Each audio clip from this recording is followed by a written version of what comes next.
ओम शांति 19/11/2023। आज की मुरली चिंतन, फिर मुरली विस्तार से। हमारे कितने तख्त हैं? हमारे हैं 2 तख्त।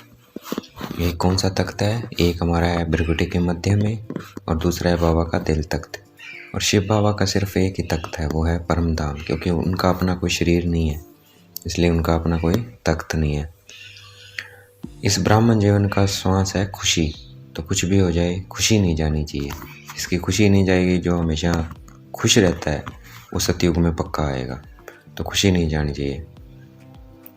समय की समीपता के अनुसार अब हमें बेहद का वैराग्य लेकर आना है अपने अंदर। बेहद के वैराग्य की लहर लेके आनी है, क्योंकि ये समय की पुकार है। जब तक हमें बेहद का वैराग्य नहीं आएगा, तब तक दुनिया में बेहद का वैराग्य नहीं आएगा और तब तक नई दुनिया नहीं आ सकती है। तो इसलिए बेहद का वैराग्य लेकर आना है। शिव बाबा का परिचय भी सबको तब मिलेगा जब हम में बेहद का वैराग्य आएगा। बेहद का वैराग्य सदा काल का वैराग्य है। ये नहीं है कि 1 घंटे का है या कुछ घंटे का या कभी कभी का नहीं, सदा काल का वैराग्य को क्या बोलेंगे? बेहद का वैराग्य। और नंबर 1 वैराग्य है, नंबर 1 वैराग्य कहेंगे सदा काल के वैराग्य को। जो परिस्थिति के अकॉर्डिंग वैराग्य है वो नहीं, समय के अकॉर्डिंग। समय आया कुछ, उसमें ऐसे लगता है कि अब तो कुछ नहीं है, कुछ नहीं है, मोह नहीं रखना चाहिए, लोभ नहीं रखना चाहिए, वो नहीं। सदा काल का वैराग्य हो सभी चीज़ों में। चीज़ों का यूज़ करना है, साधनों का यूज़ करना है, बट वैराग्य वृत्ति हो भेद की। उसमें लोभ ना हो, मोह ना हो। बस ये कहना है कि निमित्त मात्र है, ये बाबा का कार्य के लिए मैं इसको यूज़ कर रहा हूँ। वैराग्य खंडित होने का मुख्य कारण है देहभान। जब हम बॉडी कॉन्शियस में आते हैं तो क्या होता है? हमारा जो वैराग्य है वो खंडित हो जाता है। इसलिए हमें देही अभिमानी रह के कोशिश करनी है कि मैं आत्मा इस शरीर से कर्म करवा रही हूँ, हमेशा ये स्मृति में रहे हर कर्म करते हुए। तो यही क्या है? वेद का वैराग्य आएगा इससे। देह के जो व्यर्थ संस्कार हैं, पुराने संस्कार हैं, ये सब क्या है? जब तक इनसे वैराग्य नहीं आएगा, व्यर्थ संस्कारों से, पुराने संस्कारों से, तब तक बेहद का वैराग्य सदा नहीं रह सकता है। आता रहेगा, वो बार बार इमर्ज हो जाएगा। संस्कार न चाहते भी मर्ज हो जाते हैं। उसका कारण है सूक्ष्म में हमने भस्म नहीं किए हुए हैं, बाबा से योग नहीं किया, उनको भस्म नहीं किया है योग में। बाबा से योग लगाकर तो उन्हें सूक्ष्म में उनको भस्म करना है, वो फिर नहीं आएंगे। संस्कार संबंध पदार्थ वार तब करते हैं जब हम क्या हैं? नॉलेजफुल नहीं है, नॉलेज फूल है, मूर्ख है। नॉलेज होते हुए भी मूर्खता करते हैं, तो इसलिए क्या होता है? वार करते हैं। नॉलेजफुल बन के रहना है ताकि हमारे ऊपर संस्कार संबंध पदार्थ वार ना करे।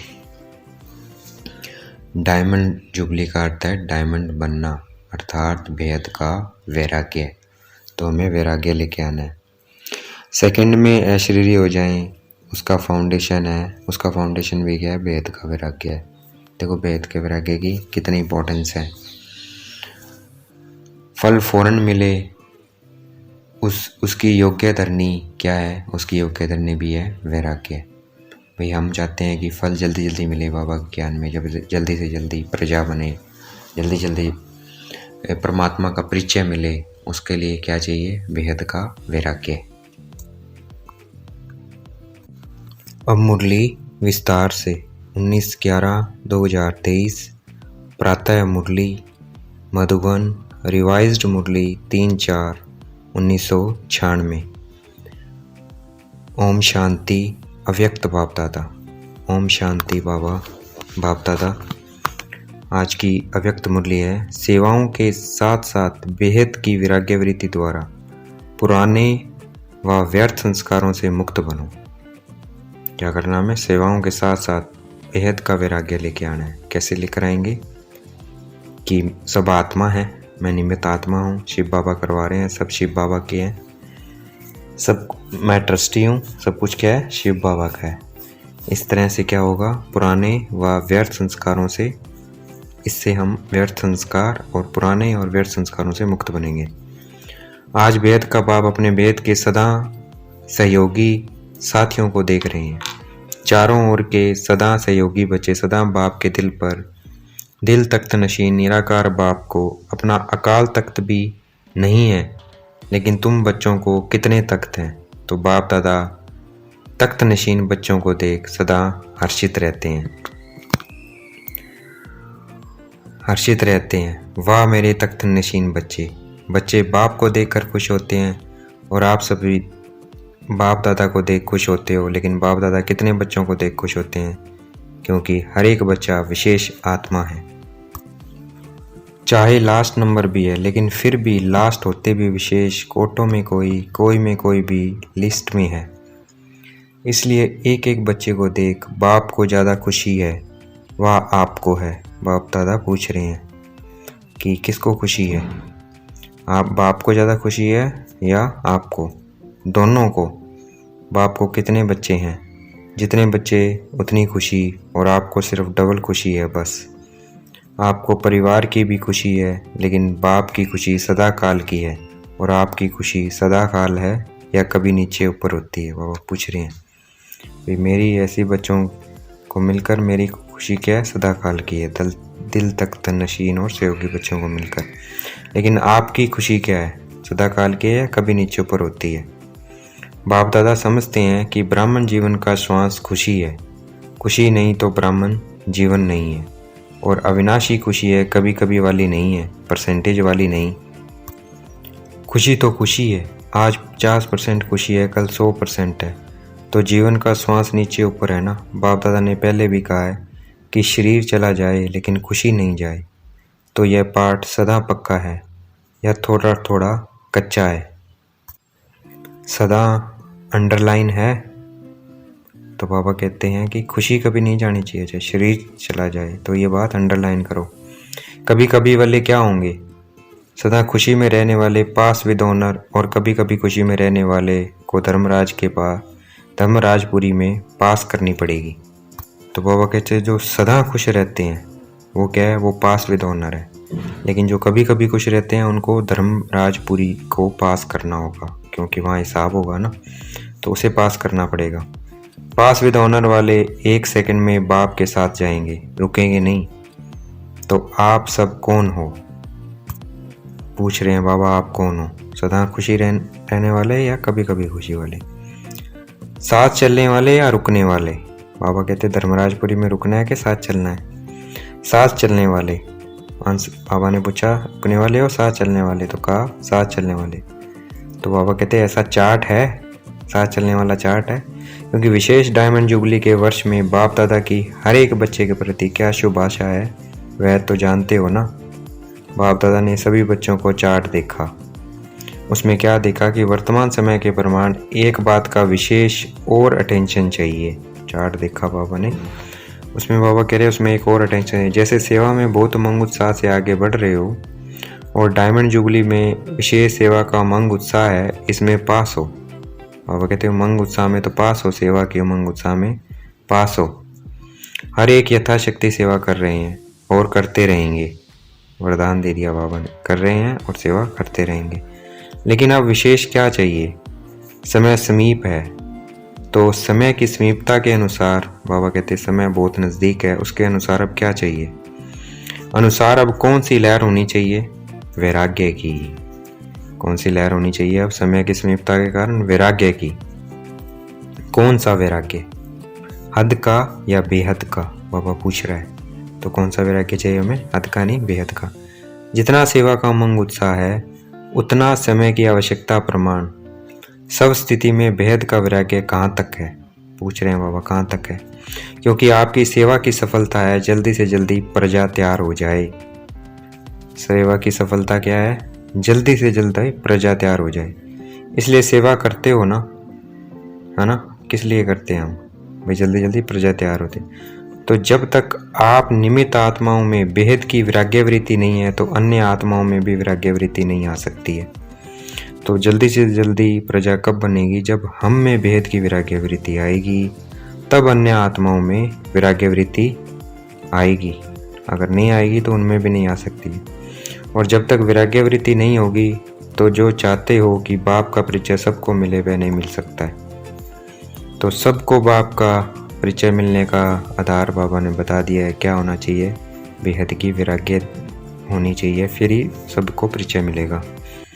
वेद का वैराग्य सदाकाल का वैराग्य है। अगर समय प्रमाण व सर्कमस्टेंशियल प्रमाण वैराग्य आता है तो समय नंबर 1 हो गया, समय का नंबर मिल गया। अगर समय के प्रमाण आता है, सर्कमस्टांस के प्रमाण आता है और आप नंबर 2 हो गए, तो हमें हमारे अंदर वैराग्य सर्कमस्टांस के अकॉर्डिंग नहीं आना चाहिए, सदाकाल का होना चाहिए। परिस्थितियाँ या समय ने वैराग्य दिलाया तो दूसरे नंबर पर आ जाएंगे। परिस्थिति खत्म, समय पास हो गया तो वैराग्य पास हो गया। तो उसको क्या कहेंगे, बेहद का वैराग्य या हद का? तो वो कौन सा वैराग्य हुआ? हद का हुआ, जो परिस्थिति के अकॉर्डिंग आता है। अभी बेहद का वैराग्य चाहिए, लेकिन बाबा कहते हैं कौन सा चाहिए? बेहद का। बेहद का कौन सा? जो सदाकाल हो। अगर वैराग्य खंडित हो जाता है तो उसका मुख्य कारण है देहभान। मुख्य कारण क्या है खंडित होने का? वैराग्य। देहभान में आ जाते हैं हम। जब तक देहभान का वैराग्य नहीं है तब तक कोई भी बात का वैराग्य सदाकाल नहीं होता है। जब तक देहभान का हम वैराग्य नहीं करेंगे, अपने को जब तक आत्मा नहीं समझेंगे कि मैं आत्मा हूँ, शरीर नहीं हूँ, सदाकाल इस स्थिति में, स्मृति में नहीं रहेंगे, तब तक कोई भी बात का वैराग्य सदाकाल नहीं होता है। तब तक वैराग्य नहीं आ सकता हमें सदाकाल का। अल्पकाल का होगा वो वैराग्य, आएगा भी तो।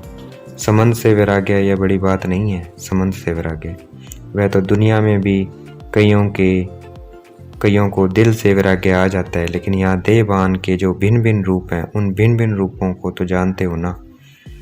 तो यहाँ कौन से वैराग्य की बात कर रहे हैं? बाबा कहते हैं संबंध से तो आ ही जाता है, लड़ाई झगड़ा हो गया तो वैराग्य आ गया। बट बाबा उस वैराग्य की बात नहीं कर रहे हैं, वो तो सबको आता है। बाबा देहभान के वैराग्य की बात कर रहे हैं, जो भिन्न भिन्न रूप हैं, और पूछ रहे हैं उन भिन्न रूपों को जानते हो? कितने देहभान के रूप है उसका विस्तार तो जानते हो, लेकिन इस अनेक देहभान के रूपों का जानकर वेद का वैराग्य में रहना देहभान देही अभिमानी में बदल जाए। ठीक है, कैसे? उन देहभान के रूपों को जानकर भेद के वैराग्य में रहना है कि हमारा देहभान देही अभिमानी में बदल जाए कि मैं आत्मा इस शरीर से कार्य करा रही हूँ, ये शरीर नहीं कर रहा है। जैसे देहभान एक नेचुरल हो गया है ना, देहभान हमारा नेचुरल हो गया है। मेरा शरीर, मेरा हाथ कर्म करते हुए शरीर की तरफ ही जाता है ध्यान, ना शरीर के लिए खाते हैं पीते हैं, तो ये नेचुरल हो गया। ऐसे देही अभिमानी नेचुरल हो जाए। जैसे देह का भान नेचुरल है कि मैं ये हूँ, ये मेरा शरीर है, ऐसे ही मैं आत्मा हूँ, मैं चलाने वाली शरीर को कौन हूँ? मैं आत्मा हूँ। ये नेचुरल हो जाए, क्योंकि हर बात में पहला शब्द देह ही आता है। चाहे संबंध है तो भी देह का ही संबंध है। संबंध किसके हैं? देह के। देह खत्म तो सारे संबंध खत्म। तो संबंध किसके हुए? देह के।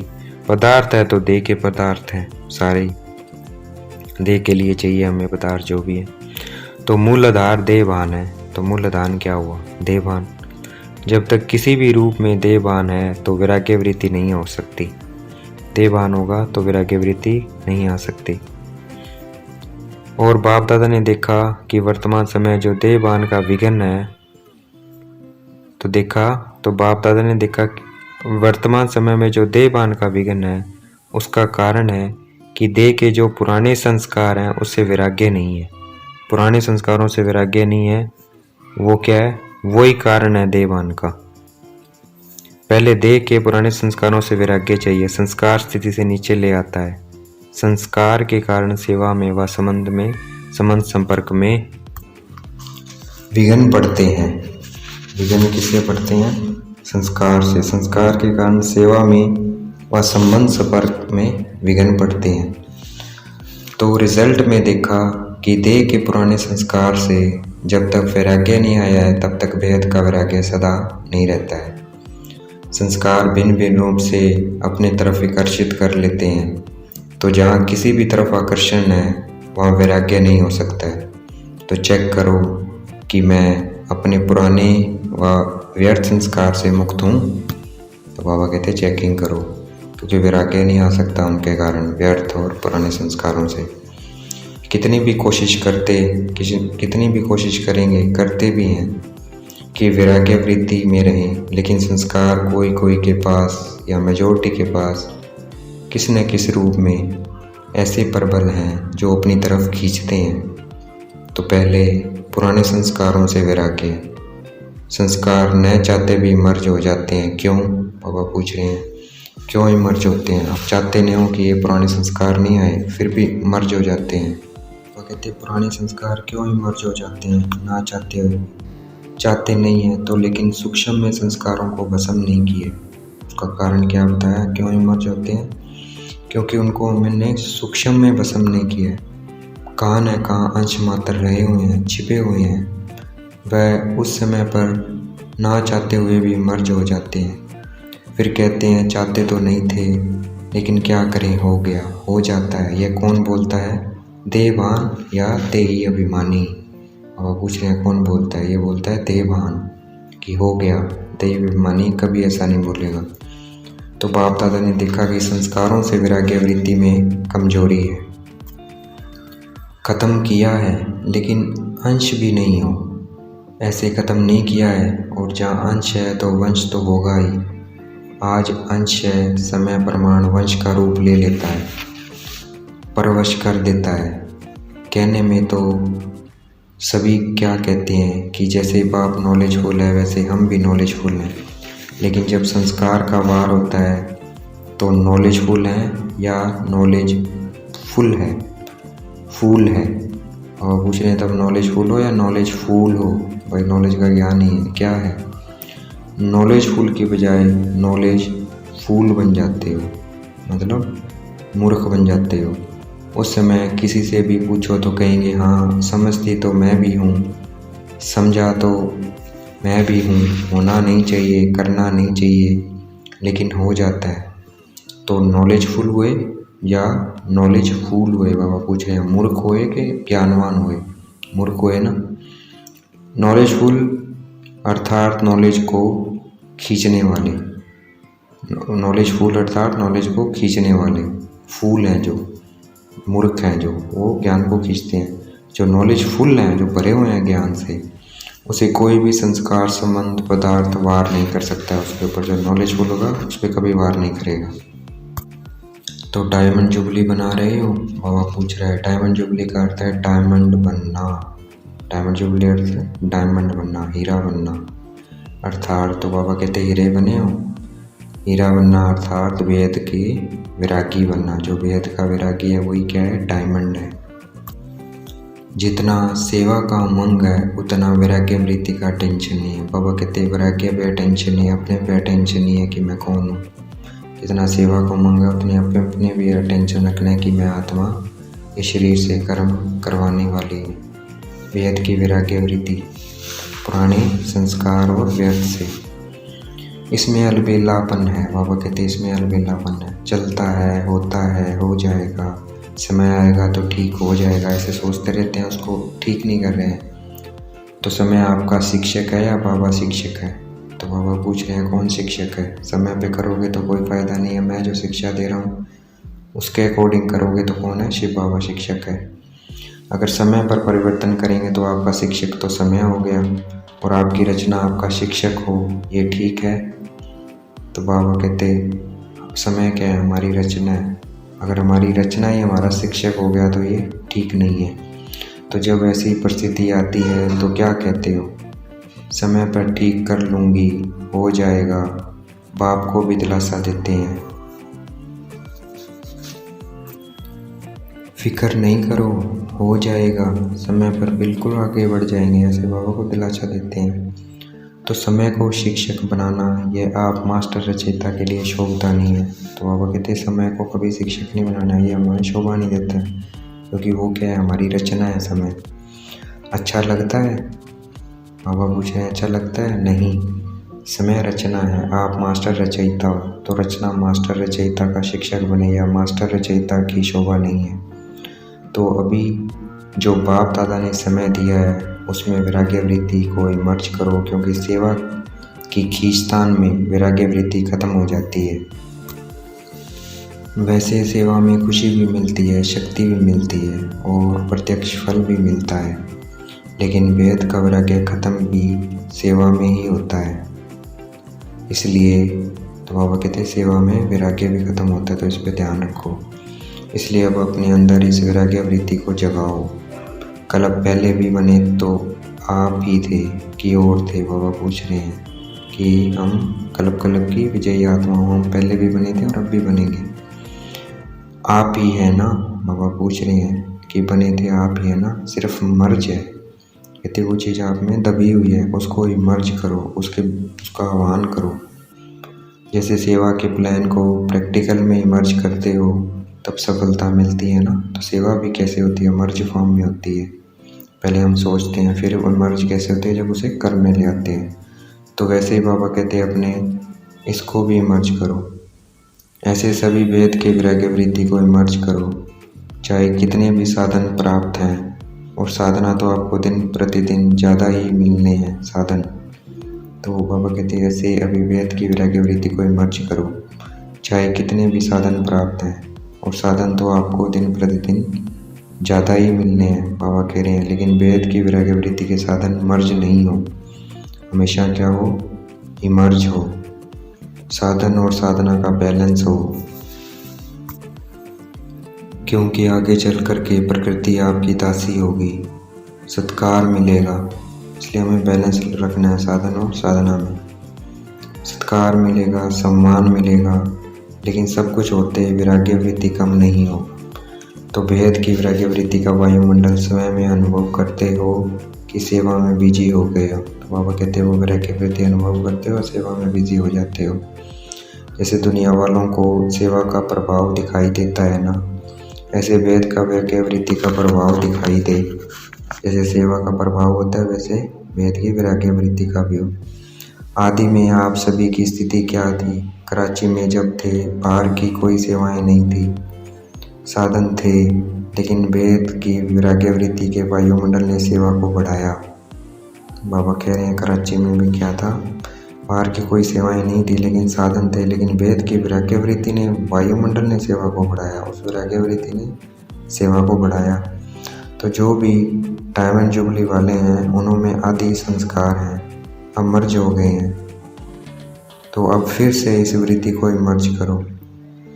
आदि रत्नों के वेद के वैराग्य वृत्ति ने स्थापना की, आदि में जो बच्चे थे।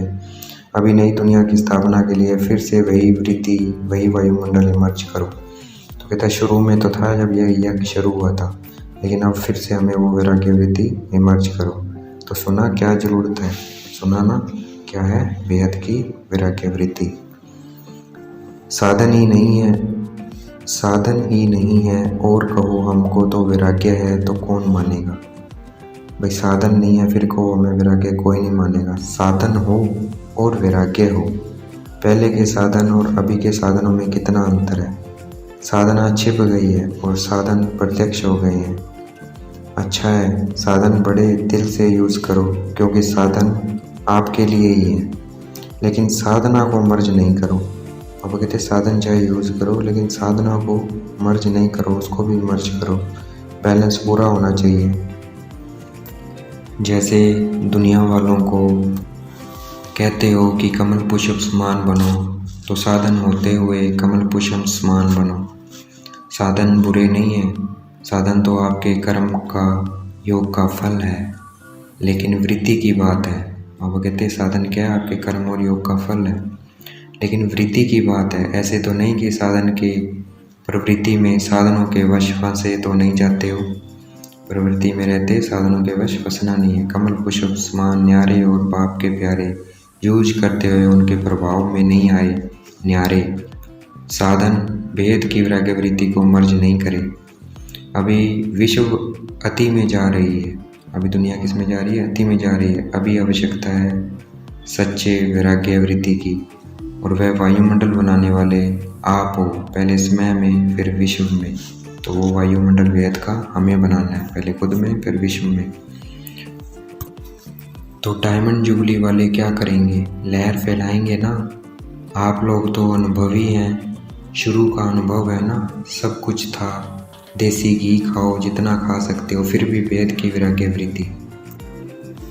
दुनिया वाले तो देसी घी खाते हैं, लेकिन आप तो पीते थे।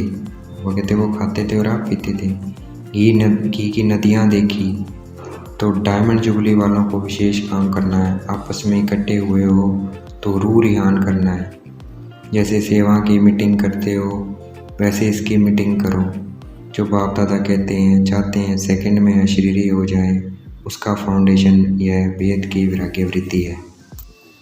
नहीं तो कितनी भी कोशिश करेंगे लेकिन सेकंड में नहीं हो सकेंगे, युद्ध में ही चले जाएंगे। और जहाँ वैराग्य है तो ये वैराग्य है योग्य धरनी, उसमें जो भी डालो उसका फल फौरन निकलता है। तो क्या करना है? तो बाबा कहते वैराग्य है ना वह योग्य धरनी है, उसमें कुछ भी डालोगे उसका तुरंत फल मिलेगा। सभी को फील हो कि बस हमको भी अभी वैराग्य वृत्ति में जाना है, ऐसा फीलिंग आ जाए। अच्छा समझा क्या करना है? सहज है या मुश्किल है? बाबा पूछ रहे हैं। समझ गए ना? वैराग्य की बात कही है तो वेद का वैराग्य लेके आना है। थोड़ा थोड़ा आकर्षण तो होगी या नहीं, पूछ रहे हैं बाबा। साधन अपने तरफ नहीं खींचेंगे, पूछ रहे हैं। अभी अभ्यास सही है, जब चाहें जहाँ चाहें जैसा चाहिए वह स्थिति को सेकंड में सेट कर सकें। सेवा में आना है तो सेवा में आए, सेवा से न्यारे हो जाना है तो न्यारे हो जाए, ये हमें लेके आना है। ऐसे नहीं सेवा हमको खींचे, सेवा का बिना रह नहीं सके। जब चाहें जैसे चाहे, विल पावर चाहिए। विल पावर है स्टॉप तो स्टॉप हो जाए, ऐसे नहीं लगाओ स्टॉप और हो जाए क्वेश्चन मार्क। लगाए हम स्टॉप और क्या हो जाए question mark. Full stop, stop भी नहीं फुल स्टॉप। जो चाहे वह प्रैक्टिकल में कर सकें, चाहते हैं लेकिन होना मुश्किल है तो इसको क्या कहेंगे? विल पावर है कि पावर है? संकल्प किया व्यर्थ समाप्त हो, सेकंड में समाप्त हो जाए। बाप दादा ने सुनाया ना कि कई बच्चे कहते हैं हम योग में बैठते हैं लेकिन योग के बजाय युद्ध में होते हैं। योगी नहीं होते हैं, योद्धे होते हैं। और युद्ध करने के अगर संस्कार भूतकाल के रहे तो क्या बनेंगे? बाबा कहते हैं अगर युद्ध ही करते रहोगे तो क्या बनेंगे? सूर्यवंशी व चंद्रवंशी। तो जो युद्ध करेगा वो क्या बनेगा? चंद्रवंशी। सोचा और हुआ, सोचना और होना सेकंड का काम है। इसको कहते हैं विल पावर। विल पावर है कि प्लान बहुत अच्छे बनाते हैं लेकिन प्लान बनते हैं 10 और प्रैक्टिकल में होते हैं 5, ऐसे तो नहीं होता है। तो बाबा कहते हैं विल पावर, जितने प्लान बने उतने होने चाहिए। प्लान आपने बनाए 10 और बने 5। सोचते बहुत अच्छे हैं, यह करेंगे यह होगा, लेकिन प्रैक्टिकल में अंतर पड़ जाता है। तो अभी ऐसी विल पावर हो, संकल्प किया और कर्म में प्रैक्टिकल में हुआ पड़ा है, ऐसे अनुभव नहीं तो देखा जाता है अमृत वेले जब बाप से रूह रियान करते हैं, बहुत अच्छी अच्छी बातें बोलते हैं, ये करेंगे, और जब रात होती है तो क्या रिजल्ट होती है? बाप को खुश बहुत करते हैं, बातें इतनी मीठी मीठी करते हैं, इतनी अच्छी अच्छी करते हैं, बाप भी खुश हो जाता है। वाह मेरे बच्चे, कहते हैं बाबा बस आपने जो कहा ना होना ही है, हुआ पड़ा है। बहुत अच्छी अच्छी बातें करते हैं। कई तो बाप को इतना दिलासा दिलाते हैं कि बाबा हम नहीं होंगे तो कौन होगा? बाबा कल हम ही तो थे, खुश हो जाते हैं। तो बाबा को ऐसे खुश करते हैं, कौन होगा? तो लेकिन हमें करना है। हाल में पीछे बैठने वालों अच्छी तरह से सुन रहे हो ना? बाबा पूछ रहे थे। आगे वालों से पहले पीछे वाले करेंगे। बैठे पीछे हो लेकिन सबसे समीप दिल पर हो। क्यों? दूसरे को चांस देना, यह सेवा की ना। बाबा ने कहा दूसरों को आगे बढ़ने का चांस दे, तो ये क्या हुआ? सेवा हुई। तो सेवादारी सदा बाप के दिल पर हैं।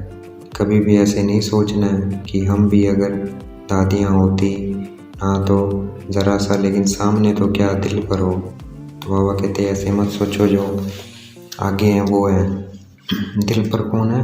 सेवादारी भी दिल पर है, क्योंकि उन्होंने दूसरों को मौका दिया। लेकिन सामने तो क्या दिल पर हो, और दिल भी साधारण दिल नहीं है, तख्त है। तो दिल तख्त नशीन है ना।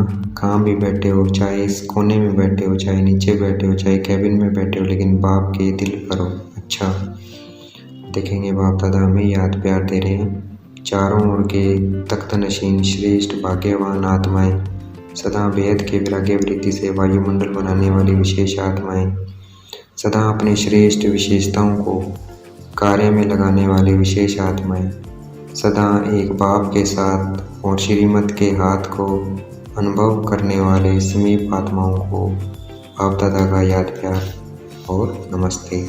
हम भी याद प्यार देंगे हम रूहानी बच्चों की, रूहानी बाप दादा को दिलवा जान शिकवा प्रेम से बेहद का याद प्यार और नमस्ते, गुड मॉर्निंग बाप दादा। आज का वरदान, एक वर्ता के राज को जान, वरदाता को राजी करने वाले सर्व सिद्धि स्वरूप भाव। तो सर्व सिद्धि स्वरूप का वरदान मिल गया है, सर्व सिद्धियाँ हमें मिली पड़ी हैं। ये धारण कैसी होगी जब हम एक वर्ता होंगे। एक वर्ता सिर्फ मेरा तो एक शिव बाबा, दूसरा न कोई। उस केस में क्या हमें सारी सिद्धियाँ मिल गई है। तो वरदान मिल गया है, उसको अब धारण करना है। वरदान की व्याख्या, वरदाता बाप के पास अखूट वरदान है, जो जितना लेना चाहे खुला भंडारा है। ऐसे खुले भंडारे से कई बच्चे संपन्न बनते हैं और कोई यथाशक्ति संपन्न बनते हैं। सबसे ज़्यादा झोले भरकर देने में भोलानाथ वरदाता रूप ही है। सिर्फ उसको राजी करने की विधि को जान लो तो सर्व सिद्धियाँ प्राप्त हो जाएंगी। वरदाता को एक शब्द सबसे प्रिय लगता है, एक वर्ता। संकल्प स्वप्न में भी दूजा वर्त ना हो, वृत्ति में रहे मेरा तो एक दूसरा न कोई। जिसने इस राज को जाना उसकी झोली वरदानों से भरपूर रहती है। आज का स्लोगन, मनसा और वाचा दोनों सेवाएं साथ साथ करो तो डबल फल प्राप्त होता रहेगा। तो आज हमें मनसा सेवा के साथ साथ वाचा के साथ साथ मनसा सेवा भी करनी है। आज का स्लोगन है ये, तो हमें डबल साथ साथ प्राप्त होता रहेगा। अच्छा, ओम शांति। शुक्रिया मेरे बाबा, शुक्रिया।